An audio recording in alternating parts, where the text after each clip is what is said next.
ሰላም ሰላም እንዴት ናችሁ? የደሱ ሄልዝ ቲቪ ቤተሰቦች እኔ እግዚአብሔር ይመስገን ደህና ነኝ። በያላችሁበት ሰላማችሁ ይብዛ።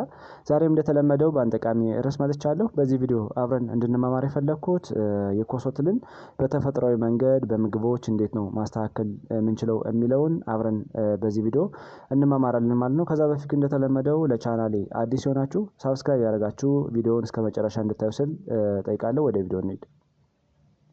ወደ ዋና ሀሳቤ ስገባ የኮሶትል ወይም ደግሞ የቴፖዋር ብለን የምንጠራው ጠፍጣፋ የሆነ ጥገኛ ትል ነው ማለት ነው። ብዙ ጊዜ ህይወትን ካላገኘ በተለይ ደግሞ ሰውንና እንስሳትን እንደ ሆስት ካልተጠቀመ ህይወቱን ሰርቫይቭ ማድረግ አይችልም ማለት ነው።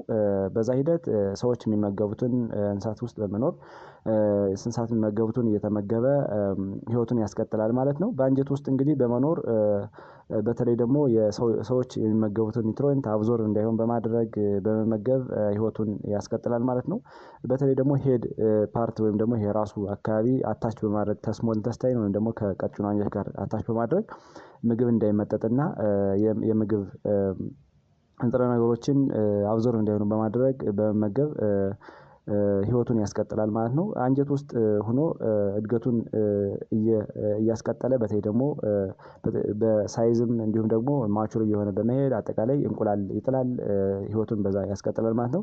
እንቁላሉ ደግሞ እንደሚታወቀው በሰገራ መልክ በመወገድ ወደ ተለያዩ ቦታዎች በተለይ ደግሞ ከውሃ ጋር በውሃ ቦታዎች በምድር ላይ ይወድቃል ማለት ነው። በዛ ሂደት የተለያዩ እንስሳቶች ወይም ደግሞ ሰዎች ስራ በሚሰሩበት አክቲቪቲዎችን በሚሰሩበት ሰዓት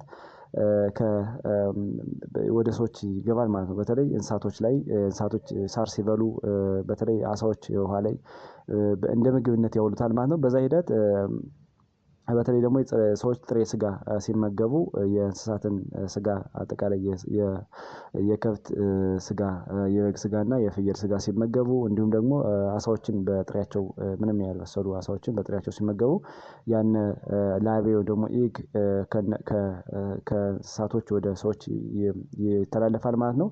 ይሄ የኮሶትል እንግዲህ እንደሚታወቀው በሁለት አይነት ሜካኒዝም ነው ሰዎችን ሊያጠቃ የሚችለው። አንደኛ ኢንተስታይን ውስጥ በመኖር ነው።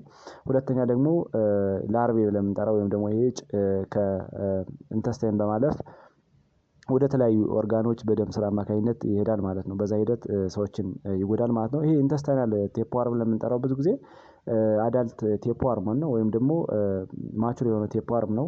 በዛ ሂደት ሰዎች የሚመገቡትን የምግብ አይነት በመመገብ አብዞርብ እንዲሆን በማድረግ አብዞርብ እንዳይሆኑ ምግቦችን በማድረግ እንዲሁም ደግሞ ለተለያዩ ዲፊሽንሲዎች በማጋለጥ ህይወቱን ያስቀጥላል ማለት ነው።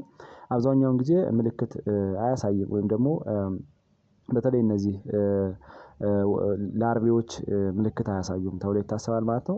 ነገር ግን አንዳንዴ አልፎ አልፎ አዳልቶች ላይ አዳልት ወርሞች ላይ ከፍተኛ የሆነ ምልክቶችን ያሳያሉ ማለት ነው። ለምሳሌ ኒውትሪሽናል ዲፊሽንሲ ወይም ደግሞ የምግብ እጥረት ያስከትላሉ ማለት ነው።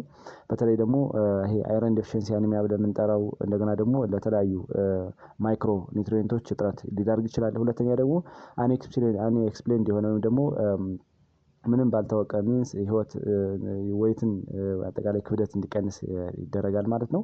ሶስተኛ ቮሚቲንግ ነው። በተለይ ደግሞ ይሄ የሽቅብ የማለት ስሜት የመፋቅ እንደ ኖዣ አይነት ስሜት ይኖራል። ሌላው ፋቲግ ይኖራል ማለት ነው ወይም ደግሞ ታየርድነስ ይኖራል ማለት ነው። ምክንያቱም ቅድም እንዳልነው ለአይረን ዲፊሽንሲ አኒሚያ እንዲሁም ደግሞ ለተለያዩ የአኒሚያ አይነቶች ስለሚዳርገን ወይም ደግሞ ኒውትሪየንቶችን ስለማናገኝ ኢነርጂያችን በትክክል ሜታቦላይዝ መሆን አይችልም ማለት ነው። እንግዲህ ቴፖዋርም እስከ 30 አመት ምንም ሳይሆን በህይወት አንጀት ውስጥ ይኖራል ተብሎ ይታሰባል ማለት ነው። ሁለተኛው ስናይ ደግሞ ኢንቬዚቭ ወይም ደግሞ ኢንቬዚቭ ቴፖዋርም ለምንጠራቸው እንደሚታወቀው እነዚህ ላርቬ ኢንፌክሽን ማይግሬት ያደርጋሉ ወይም ደግሞ በደም ስር አማካኝነት ወደ ተለያዩ የሰውነት ኦርጋኖች እንዲሄዱ ይደረጋል ማለት ነው። በዛ ሂደት የተለያዩ ኦርጋኖቻችን ሊያጠቁ ይችላሉ ማለት ነው። ለምሳሌ ይሄ ላርቬ አዴር ያደርጋል ከተለያዩ የሰውነት ክፍሎቻችን አዴር በማድረግ ሲስት እንዲፈጠር ያደርጋል ማለት ነው። ይሄ ሲስት ደግሞ ፖኬት ይሰራና ፍሉድ እንዲጠራቀም በማድረግ አጠቃላይ ትልቅ የሆነ ኳስ መሰል ሲስት ግሮ እንዲሆን ያደርጋል ማለት ነው። በዛ ሂደት ይሄ እንደሚታወቀው ቫራይቲ የሆነ ኮምፕሊኬሽን ያስከትላል ማለት ነው። በተለይ ደግሞ እንደየቦታው ለምሳሌ ሲስት ወደ ላንግ ሊሄድ ይችላል፣ ወደ ሊቨር ሊሄድ ይችላል፣ ወደ ሀርት ሊሄድ ይችላል፣ ወደ ስፓይናል ኮርድ ሊሄድ ይችላል፣ ወደ ብሬን ሊሄድ ይችላል ማለት ነው። በዛ ሂደት የተለያዩ ኮምፕሊኬሽኖችን ያስከትላል ማለት ነው። ለምሳሌ ይህ ሲስት ወደ ብሬን አዲሄር በማድረግ አጠቃላይ ለሲዘር ብለን የምንጠራው ወይም ደግሞ ለኤፒሌፕሲ ሊያጋልጥ ይችላል ማለት ነው። ፕሪቫላንሱ ስናይ እንግዲህ ወርልድ ዋይድ ነው እንደሚታወቀው። በተለይ ደግሞ ባላደጉ ሀገሮች የዴቨሎፒንግ ካንትሪ ላይ በከፍተኛ ደረጃ ፕሪቫላንሱ ወይም ደግሞ ኢንሲደንሱ በጣም ከፍተኛ ነው ተብሎ ይታሰባል ማለት ነው። በተለይ ደግሞ ጥሬ ስጋ የሚበሉ ሰዎች አዘውትረው ጥሬ አሳር የሚበሉ ሰዎች እና ደግሞ ንጽህና ያልተጠበቀ ኤንቫይሮንመንት አካባቢ የሚኖሩ ሰዎች ብዙ ጊዜ ለዚህ በሽታ ተጋላጭ ናቸው ተብሎ ይታሰባል ማለት ነው። ስቴጆችን ስናይ ደግሞ እንግዲህ እንቁላል አለ፣ ላርቬ ብለን የምንጠራው ደግሞ እጫ አለ፣ ሌላው ደግሞ አዳልት ብለን የምንጠራቸው ናቸው እነዚህ። ይህ አዳልት ዋርም እንግዲህ ከእንስሳት ወይም ደግሞ ከሰው ውስጥ ካልኖረ ህይወቱን ሰርቫይቭ ማድረግ አይቀጥልም ማለት ነው። ሆስት ካላገኘ ህይወቱን ማስቀጠል አይችልም ማለት ነው። ነገር ግን እንቁላልና ላርቬ ግን ሰርቫይቭ ማድረግ ይችላል አውት ኦፍ ዘ ሆስት ማለት ነው። በተለይ በሰገራ መልክ ከተወገዱ በኋላ አፈር ላይ ወይም ደግሞ ውሃ ላይ ለብዙ ሰዓት መቆየት ይችላሉ ማለት ነው። ስለዚህ እንቁላሉ በሰገራ መልክ በሚወገድበት ሰዓት ውሃን ይበክላል፣ አፈርን ይበክላል ማለት ነው። በዛ ሂደት ሰዎች በሚመገቡበት ሰዓት ይህንን እንስሳቶች ሳርን በሚግጡበት ሰዓት ወይም ደግሞ ውሃ ላይ በሚሄድበት ሰዓት አሳዎች ይመገቡታል ማለት ነው። በዛ ሂደት የተለያዩ ቦታዎችን ኮንታሚኔት ያደርጋል ማለት ነው። ስለዚህ እነሱ እንደዚህ በሚያደርጉበት ሰዓት ወደ እኛ ሊተላለፍ ይችላል ማለት ነው። እንዲሁም ደግሞ ንጽህናው ያልተጠበቀ ውሃና ያልተጠበቀ ምግብ በምንመገብበት ሰዓትም እኛንም ሊይዘን ይችላል ማለት ነው። በተለይ ደግሞ ይሄ ማይክሮስኮፒክ የሆኑ ላርቬዎች ወደ ሰውነታችን ይገባሉ ማለት ነው። እንዲሁም ደግሞ እንስሳት ወደ እኛ ሊያስተላልፉ ይችላሉ ማለት ነው። በተለይ ደግሞ ቅድም እንዳልነው ያልበሰለ ስጋን ያልበሰለ አሳን በምንመገብበት ሰዓት ላይ ከእንስሳቶች ወደ እኛ ይተላለፋሉ ማለት ነው። እንደ አጠቃላይ ስናይ እንግዲህ ብዙ ጊዜ ላርቮች ወይም ደግሞ እነዚህ እጮች ምልክት አያሳዩም ተብሎ ይታሰባል ማለት ነው። ነገር ግን የእነዚህ አዳልት ወርሞች ወይም ደግሞ አዳልት የኮሶትል ብዙ ጊዜ ብዙ ምልክቶችን ያሳያል ማለት ነው። በተለይ ደግሞ አንደኛው የመራብ አይነት ስሜት የሆነ ሃንገር የሚያስከትል ከሆነ ምክንያቱም ቅድም እንዳልነው ጠቃሚ ንጥረ ነገሮችን አብዞርብ ሊያደርግ ስለሚችል አታች አድርጎ ስሞል ኢንተስታይን ላይ እኛ ምግብ አናገኝም፣ ኢነርጂ አናገኝም ማለት ነው። ስለዚህ ለራብ እንዳረጋለን ማለት ነው። ሌላው ደግሞ የድካም አይነት ስሜት ወይም ደግሞ ፋቲግ የሚከሰት ከሆነም ይሄም እንደሚታወቀው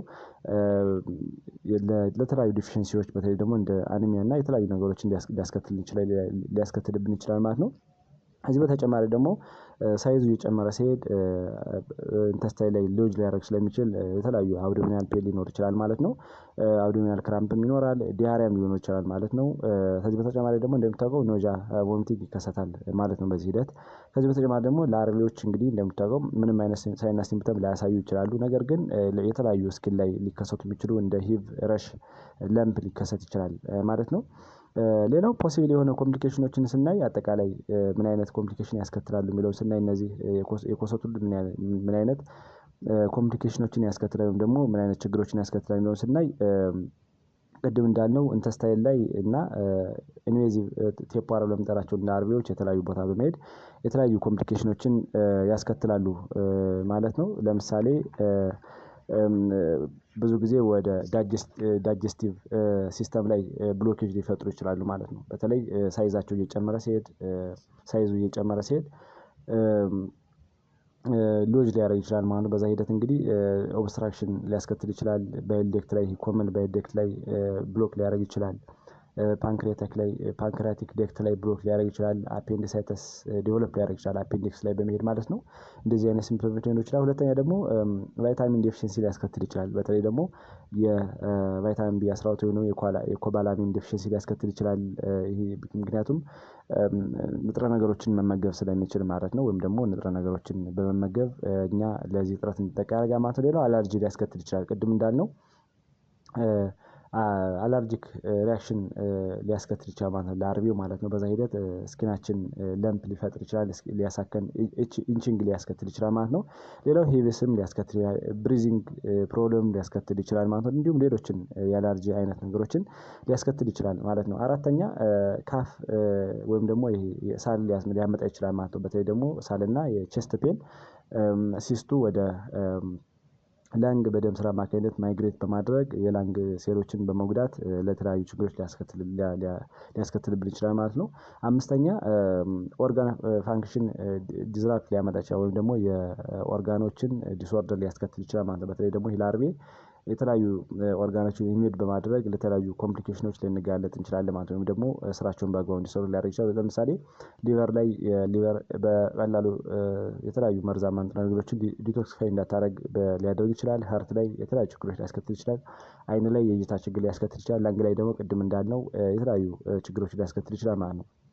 ስድስተኛ ኒውሮሎጂካል ሲምፕተምም ሊኖረው ይችላል ማለት ነው። ቅድም እንዳልነው ይሄ ላርቬ በደም ስራ አማካኝነት ወደ ብሬን ማይግሬት ሊያደርግ ይችላል ማለት ነው። በዛ ሂደት ኒውሮሎጂካል ዲስኦርደር ሊያስከትል ይችላል ማለት ነው። በተለይ እንደ ሲዘር፣ ሚኒንጃይተስ፣ ኮንፊዥን ወይም ደግሞ ይሄ አጠቃላይ ኮንሰንትሬሽን ማጣት ሊያስከትል ይችላል። ብሬን ስዌሊንግ ወይም ደግሞ የብሬን እብጠትም ሊያስከትል ይችላል ማለት ነው።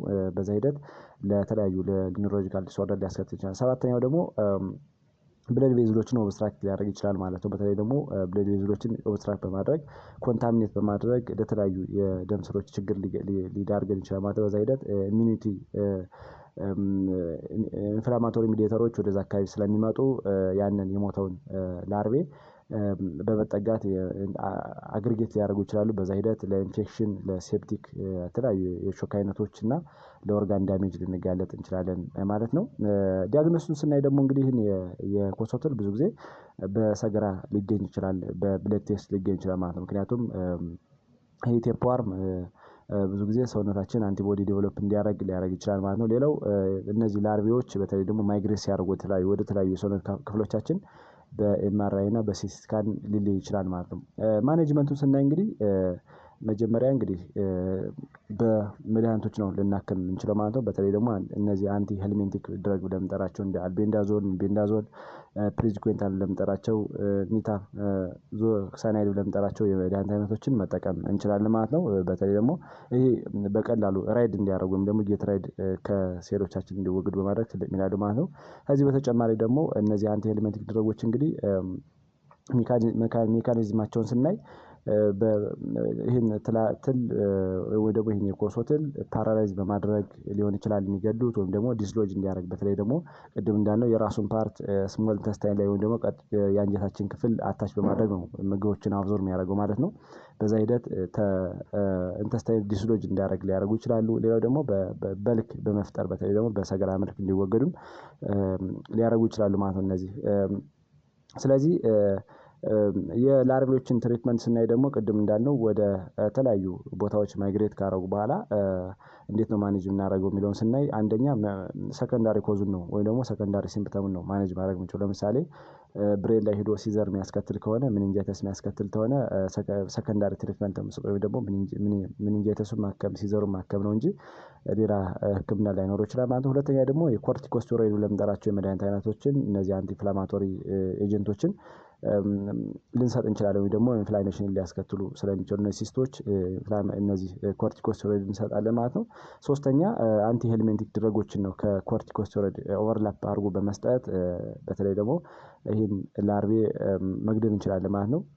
ሌላው ሲስት ሲፈጥር ደግሞ እንደሚታወቀው ቅድም እንዳልነው ኳስ መሰል ነገር ሊፈጥር ይችላል ወደ ተለያዩ ሰውነት ኦርጋኖች በመሄድ ስለዚህ ድሬኔጅ መስራት ነው ወይም ደግሞ ድሬን ማድረግ ነው፣ በተለያየ ነገር ማስወገድ ነው። ስድስተኛውና የመጨረሻው ሰርጀሪ ሊሰራ ይችላል ማለት ነው። ምክንያቱም ላይፍ ትሪትኒንግ ኮንዲሽን ይህ ሲስት የሚፈጥር ከሆነ አሁን እንዳልነው በተለይ ደግሞ ብሬን ላይ፣ አይን ላይ እና የተለያዩ ቦታዎች ላይ ማይግሬት በማድረግ በደም ስር አማካኝነት ሄዶ የተለያዩ ችግሮች የሚፈጥር ከሆነ በተለይ ደግሞ የላይፍ ትሪትኒንግ ኮንዲሽን የሚፈጥር ከሆነ በሰርጀሪ መልክ ሊወገድ ይችላል ማለት ነው። ከዚህ በተጨማሪ ደግሞ እንግዲህ እንደምታወቀው ብዙ ጊዜ ፕሪቨንሽን ላይ መስራት አስፈላጊ ነው ተብሎ ይታሰባል። በተለይ ደግሞ እንዴት ነው ሪስኩን መቀነስ የምንችለው የሚለውን ስናይ ብዙ ጊዜ ሴፍ የሆነ ሃይጂን የሆነ ኢንቫይሮንመንትን መፍጠር ነው። በተለይ እነዚህ ለአርቢዎች እንዳይራቡና የተለያዩ ችግሮች እንዳይመጡ በማድረግ ንጽህናችን ማስተካከል ወይም ደግሞ ጉድ የሆነ ሳኒቴሽን እንዲኖር ማድረግ ነው። ሁለተኛ ደግሞ ንጽህናው የጠበቀ ውሃ በተለይ ደግሞ በቀላሉ የታከመ ውሃን መጠቀም ከተለያዩ ችግሮች ራሳችን መጠበቅ እንችላለን ማለት ነው። ሶስተኛው ያልበሰለ ስጋን አለመጠቀም ነው። በተለይ እነዚህ ቅድም እንዳልነው እንስሳቶች ሳር ሲግጡ የተለያየ ሜካኒዝም በሚያደርጉበት ጊዜ ከሰዎች ሰገራቸውን ከጸዱ በኋላ እንስሳቶች ሰገራን ሊበሉ ይችላሉ። ሳር ሲግጡ ይህ ለአርቢ በዛ አማካኝነት በመሄድ ስጋን ሊበክል ይችላል ማለት ነው። ስለዚህ በስጋ አማካኝነት እንደገና ዙሮ ወደኛ ሳይክሊክ በማድረግ ሊተላለፍ ስለሚችል ያልበሰለ ስጋ ለመጠቀም ነው። ሌላው ደግሞ አሳዎችን በጥሬያቸው አለመብላት ነው። ምክንያቱም ቅድም እንዳልነው በውሃ አማካኝነት ወደ አሳው ሰገራ በሚጸዳዱበት ጊዜ ሰዎች ውሃው ወደ ሰገራው በውሃ አማካኝነት ወደ ባህር ወደ ሌላ ቦታዎች ሊገባ ይችላል ማለት ነው። ወደ ውቅያኖስ ሊገባ ይችላል ማለት ነው። በዛ ሂደት አሳዎች ይመገቡታል ማለት ነው። አሳዎች ሲመገቡ ጥሬው የምንመገብ ከሆነ አዙረው እኛን ያጠቁና ማለት ስለዚህ ያልበሰለ አሳ አለመጠቀም ማለት ስለዚህ በዚህ አማካኝነት መከላከል እንችላለን ማለት ነው። ስለዚህ ፕሪቨንሽን ላይ ብንሰራ አሪፍ ነው ተብሎ ይታሰባል ማለት ነው። ከዚህ በተጨማሪ ደግሞ ሁሌም እንደምናወራው ምግቦችን በተለይ ደግሞ በጣም ሱፐር የሆኑ ፉዶች አሉ። እነዚህ ወርሞችን ከሰውነታችን ሊያስወግዱ የሚችሉ ወደ 7 አይነት የምግብ አይነቶችን ፕሮፐርሊ ብንጠቀማቸው በተለይ እነዚህ ዋርሞችን በመግደል ትልቅ ሚና ያላቸው ተብሎ ይታሰባል ማለት ነው። ለአንደኛው እና የመጀመሪያው ጋርሊክ ወይም ደግሞ ነጭ ሽንኩርት ነው። ነጭ ሽንኩርት እንግዲህ እንደሚታወቀው አንቲ ባክቴሪያል፣ አንቲ ፓራሳይት እና አንቲ ሄልሚንቲክ ኢፌክት አለው ተብሎ ይታሰባል ማለት ነው። በዚህ ሂደት ማስወገድ ይችላል ማለት ነው። በተለይ ደግሞ ነጭ ሽንኩርት እንደሚታወቀው በውስጡ አሊሲን የሚባል ባዮአክቲቭ የሆነ ኮምፓውንድ ይዟል ማለት ነው። ይሄ ባዮአክቲቭ የሆነ ኮምፓውንድ እንደሚታወቀው ፓራሳይቶችን በቀላሉ አንጀት ውስጥ እንዲወገዱ ያደርጋል። በተለይ ደግሞ ጋርሊክን ብዙ ጊዜ እንደ ናቹራል ዲፌንስ ሜካኒዝም እንጠቀመዋለን ማለት ነው። በተለይ ደግሞ የነዚህ የአንጀት ትላትሎችን በመግደል ወደር የለውም ማለት ነው። ስለዚህ በባዶ ሆዳችን ጧት ከ3 ከ4 ፍሬ በመቀጥቀጥና በማድቀቅ በውሃ መልክ እንደ ጁስ ብንጠቀመው የተለያዩ የሰውነት ትላትሎችን በተለይ ደግሞ ኮሶን ጨምሮ ሊያስወግድልን ይችላል ማለት ነው። ሁለተኛው የዱባ ፍሬ ነው። የዱባ ፍሬ ናቹራሊ እንግዲህ ፓራሳይቶችም በከፍተኛ ደረጃ ይገላል ማለት ነው። በተለይ ደግሞ በውስጡ አሚኖ አሲዶችን ይዟል። እንደ ኩኩርቢታሲን የሚባል አሚኖ አሲድ ይዟል ማለት ነው። ይህ አሚኖ አሲድ እንደሚታወቀው ትላትሎችን ፓራላይዝ በማድረግ እና በቀላሉ ከአንጀት እንዲወገዱ ዲስሎጅ እንዲያደርጉ በማድረግ ትልቅ ሚና አለው ማለት ነው። በተለይ ደግሞ ጥሬውን በመፍጨት ጧት ከባዶ ሆዳችን የተወሰነ ውሃ መተን እንደ ጁስ አድርገን የምንጠቀመው ትልቅ ለውጥ እናገኝበታለን ማለት ነው። ይሄ በተለይ ደግሞ በውስጡ ይሄ አሚኖ አሲድ ኩኩርቢታሲን የሚባል አሚኖ አሲድ በከፍተኛ ደረጃ እነዚህን ዋርሞች ፓራላይዝ በማድረግ ዲስሎጅ እንዲወዱ በማድረግ ትልቅ ሚና አለው ማለት ነው። ሶስተኛ ያልበሰለ ፓፓያ ወይም ደግሞ አንሪፕ የሆነ ፓፓያ በጣም አስፈላጊ ነው ማለት ነው። ይሄ ደግሞ በውስጡ ከፍተኛ ጠቃሚ የሆኑ ኢንዛይሞችን ይዟል። እንደ ፓፒን፣ ካርፓኒን የሚባሉ እነዚህ ንጥረ ነገሮችን ይዟል ማለት ነው። የሚባሉ ንጥረ ነገሮችን ይዟል። በተለይ ደግሞ እነዚህ ንጥረ ነገሮች ቅድም እንዳለው ወርሙን እየተቆራረጠ እንዲወጣ ሊያደርጉ ይችላሉ፣ ፓራላይዝ ሊያደርጉ ይችላሉ። እንዲሁም ዲስሎጅ በቀላሉ ከኢንተስታይን በቀላሉ እንዲወገድ በማድረግ በልክ በመፍጠር በሰገራ መልክ እንዲወገድ ያደርጋል ማለት ነው። እነዚህ ኢንዛይሞች ማለት ነው። አራተኛ ቱርመሪክ ወይም ደግሞ ይሄ እርድ ብለን የምንጠራው ደግሞ እጅግ በጣም አስፈላጊ ነው ማለት በተለይ ደግሞ ይሄ እርድ አንቲ ኢንፍላማቶሪ፣ አንቲ ባክቴሪያል፣ አንቲ ፓራሳይት ኢፌክት አለው ሁሌም እንደምናወራው ማለት ነው። በተለይ ደግሞ ጧት በባዶ ሆዳችን ከወተት ጋር አብረን በባዶ ሆዳችን ከ2 እስከ 3 የሾርባ ማንኪያ እርድን የደቀቀ እርድን ከወተት ጋር በባዶ ሆዳችን ጧት ብንመገበው በጣም ብዙ እነዚህ የቴፕዋርም ጨምሮ ብዙ ፓራሳይቶችን በቀላሉ ፓራላይዝ እንዲሆኑና በቀላሉ ዲስሎጅ እንዲሆኑ በማድረግ ኢንተስታይን ላይ በቀላሉ በሰገራ መልክ እንዲወገዱ ያደርጋል ማለት ነው። እንዲሁም ደግሞ እንዲሞቱና በሰገራ መልክ እንዲወገዱ ያደርጋል ማለት ነው። ስለዚህ ቱርመሪክን ብንጠቀመው በጣም አስፈላጊ ነው ማለት ነው። ምክንያቱም በቀላሉ እነዚህ ያንግ የሆኑ ዋርሞችን እንዳያድጉ በማድረግ ፓራላይዝ እንዲሆኑ በማድረግ እና በቀላሉ ኢንተስታይን ዲስሎጅ እንዲሆኑ ስለሚያደርግ በቀላሉ ማስወገድ እንችላለን ማለት ነው። አምስተኛ ክሎቭስ ወይም ደግሞ ቀረፋ ብለን የምንጠራው ነው። ይሄ ቀረፋ እንግዲህ አንቲ ፓራሳይት ፕሮፐርቲ ያለው በተለይ ደግሞ ብዙ ፓራሳይቶችን ከአንጀታችን ጌት ራይድ እንዲያደርጉ ወይም ደግሞ አጠቃላይ እንዲወገዱ ትልቅ ሚና አለው ማለት ነው። በተለይ ይህንን ጥሩ ሪዛልት ለማግኘት እንደሚታወቀው የተወሰነ እርድን በመፍጨት አይሚን የተወሰነ ቀረፋን በመፍጨት ከ5 ደቂቃ ውሃ ካፈላን በኋላ ያን በመጨመር በባዶ ሆዳችን ብንጠቀመው ብዙ የነዚህ የኮሶትሎችን በቀላሉ ከአንጀታችን ለቀው እንዲወገዱ ስለሚያደርግ በቀላሉ ልንገላገል እንችላለን ማለት ነው። ስድስተኛ ካሮት ነው። ካሮት እንደሚታወቀው ከፍተኛ የሆነ ፋይበርን ይዟል ማለት ነው። ፋይበር ያላቸው ምግቦች ደግሞ እንደሚታወቀው ስቱልን በልክ በማድረግ በቀላሉ እነዚህ የኮሶትሎች አንጀት ላይ በቀላሉ እንዲለቁ ስለሚያደርግ ትልቅ ሚና አለው ማለት ነው። በተለይ ደግሞ ጥሬውን ከባዶ ሆዳችን ብንጠቀመው ጧት ትልቅ ለውጥ እናገኝበታለን ማለት ነው። በተለይ ሬጉላር በተለይ ሁሌ ማዘውትረን ብንጠቀም ካሮትን በጥሬው እነዚህ ፊቸርሊ እነዚህ ዋርሞች ኢንፌስት እንዳያደርጉና አጠቃላይ የተጣበቁ ዋርሞች ደግሞ በቀላሉ ከኢንተስታይን እንዲላቀቁ በማድረግ ትልቅ ሚና አለው ማለት ነው። ስለዚህ እነዚህ ዲስሎጅ እንዲያደርጉ ትልቅ ሚና ስላለው ብንመገበውና በሰገራ መልክ በቀላሉ እንዲወጡ ስለሚያደርግ በቀላሉ ዋርሞችን ማስወገድ እንችላለን ማለት ነው። ሰባተኛው እና የመጨረሻው ዝንጅብል ነው። ዝንጅብል እንደሚታወቀው አንቲ ኢንፍላማቶሪ ኢፌክት አለው ሁሌም እንደምናወራው ከዛ በተጨማሪ ደግሞ አንቲ ፓራሳይት ኢፌክትም አለው።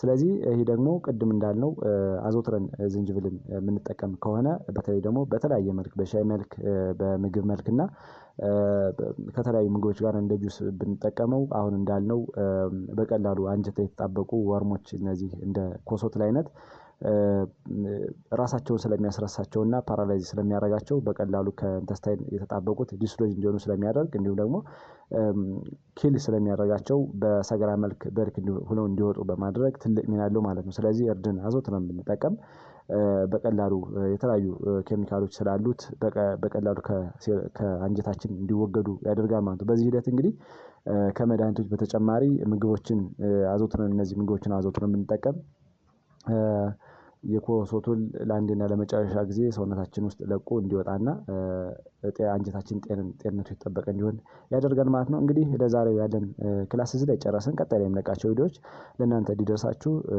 ላይክ፣ ሼር እንዲሁም ሳብስክራይብ ያደርጋችሁ እንድታበረታቱ እጠይቃለሁ። ባይ ባይ።